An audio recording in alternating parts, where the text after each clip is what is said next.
할렐루야. 이강희 목사입니다. 여러분 성경 통독 열심히 해주셔서 정말 감사합니다. 음, 열심히 읽어주시고 감상평도 써주셔서 정말로 감사하고요.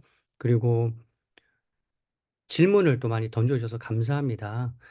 제가 이 질문에 답변을 드리는 시간이 저에게도 기쁨이고 또 성도님을 도와드리는 차원이기에 보람이 되는 순간이거든요. 그러니까 편하게 언제든지 질문해 주시면 좋겠고, 음, 이렇게 개인적으로 질문하시거나, 전체 카톡방에서 질문하시거나, 그러면 제가 일주일 안에 지금 답변을 드리고 있으니까, 여러분들 좀 편하게, 물론 안 하시고 감상평만 쓰셔도 되는데요. 그렇게 또 질문 던지시면 언제든지 답변 드리겠습니다. 오늘 우리가 살펴볼 부분은요, 세 분이 제게 질문을 하셨어요. 하신 부분입니다. 출애굽기 4장 24절부터 26절이거든요. 제가 개역 개정으로 읽어 드릴게요. 모세가 길을 가다가 숙소에 있을 때에 여호와께서 그를 만나사 그를 죽이려 하신지라. 십보라가 돌칼을 가져다가 그의 아들의 포피를 베어 그의 발에 갖다 대며 이르되 당신은 참으로 내게 피난편이로다 하니 여호와께서 그를 놓아 주시니라. 그때에 십보라가 피난편이라 함은 할례 때문이었더라. 아멘. 이 본문은요, 사실 어떤 학자의 경우 출애굽기에서 가장 어려운 이슈다라고 할 정도로 의문점이 많이 남는 대목입니다. 그래서 제가 이 부분을 뭐 신학적 논의, 최근의 연구 결과, 뭐 이런 게 있지만 너무 이렇게 학문적으로 치우쳐서 설명하지 않고 우리 성도님들이 편하게 쉽게 이해할 수 있는 차원에서 이제 설명을 한번 드려보겠습니다. 여러분, 하나님이 죽이려고 했다라고 나오는데요. 하나님이 죽이려고 한 데는 항상 교육적 차원이 있습니다. 하나님이 아브라함에게 이삭을 번제물로 바치라고 하셨을 때도 실제로 이삭을 죽이려는 의도가 아니라 아브라함을 교육하려는 의도가 있었잖아요. 이 출애굽기 4장 24절부터 26절 본문도 마찬가지입니다. 모세의 아들이 할 일을 행하지 않은 상황에서 모세를 죽이려고 했던 이유는 모세를 교육하기 위함인 거예요. 그렇다면 무엇을 교육하기 위해서일까요? 그건 하나님과의 언약적 관계를 체결하는 상징적인 의미인 할례의 중요성 인식, 이를 교육하기 위해서 이러한 일이 일어난 겁니다. 모세의 삶을 좀 들여다보면요. 모세는 출생 당시 죽음의 위협에 처했기에 할례를 받았는지 여부가 불투명합니다. 그래서 할례를 꼭 받아야 한다는 의식이 부족했을 수 있겠죠. 그에 따라 아들도 아직 할례를 받기 전인 것으로 지금 추정이 되는 거예요. 그러니까 이런 일이 일어난 거죠. 이를 미루어 보아 더 넓게는 모세의 아들뿐만 아니라 다른 이들도 할례를 소홀히 했을 가능성이 있습니다. 하지만 여러분, 이스라엘 민족을 이끌기 위해서는 아브라함 때부터 시작한 할례의 전통을 유지 및 전수해야 합니다. 이 미드라시에 따르면 할례는 하나님의 완전한 백성이 되기 위한 필수 요소다. 할례의 피는 죄를 용서하여 죽음으로부터 생명을 구해내는 역할을 할 만큼 중요하다라고 기록되어져 있습니다.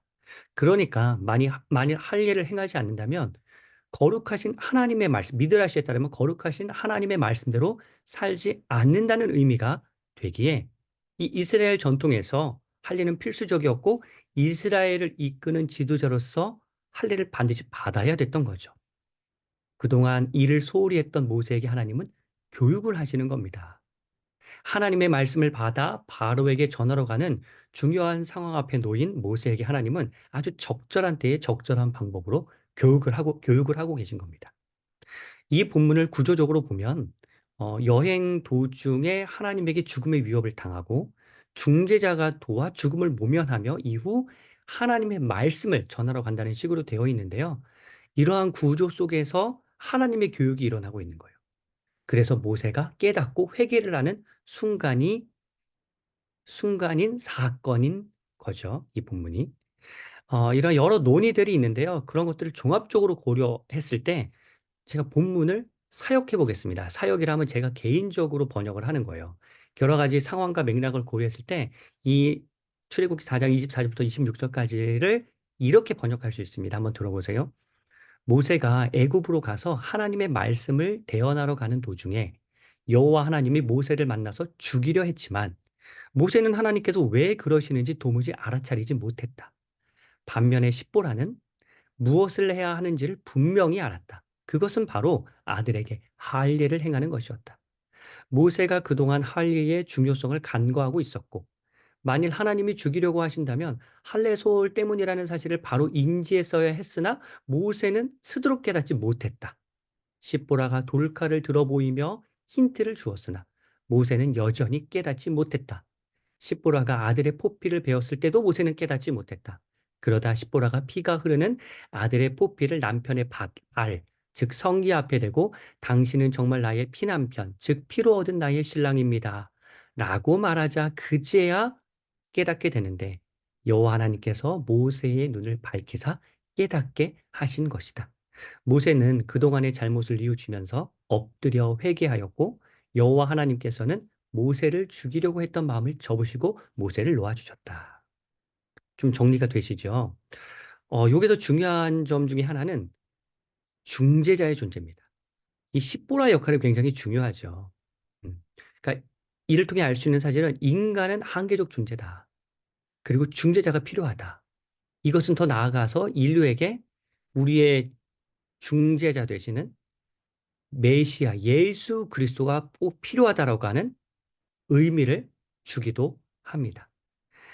중재자 십보라를 통해 죄를 깨닫고 구원에 이르렀던 모세처럼 우리 역시 예수 그리스도를 통해 죄악 우리의 죄악을 깨닫고 예수님을 믿음으로써 구원에 이를 수 있다라고 하는 어떠한 복음의 사건을 예표하고 있다고 볼 수도 있죠. 아울러 사명을 받은 자의 자세에 관해서도 교훈을 주고 있습니다. 하나님의 사명을 받은 자는 언제나 어떠한 위험이 도사리고 있을지 모르니 늘 깨어 있어야 한다는 거죠. 하나님의 말씀은 거룩하게 거룩한 백성으로서 늘 자기를 점검해야지만 우리가 주님께서 주신 사명을 온전히 감당할 수 있다는 또 교훈을 얻을 수 있습니다. 끝으로 이제 적용점 세 가지를 좀 소개할 텐데 첫 번째, 하나님은 나에게 어떠한 교육을 하고 계신가? 혹은 하기 원하시는가? 두 번째, 나는 과연 누구의 중재자가 되어야 하는가? 세 번째, 사명을 받은 자로서 거룩하기 위해 나는 무엇을 끊어야 하는가? 이 말씀을 지식적 이해로만 끝내지 마시고 제가 드린 적용점 한번 생각해 보시면서 내게 주신 교훈은 무엇인지를 한번 체크해 보시면 이 본문이 또 우리의 삶에도 큰 유익이 될 것입니다. 여러분 응원합니다. 주님의 이름으로 사랑합니다.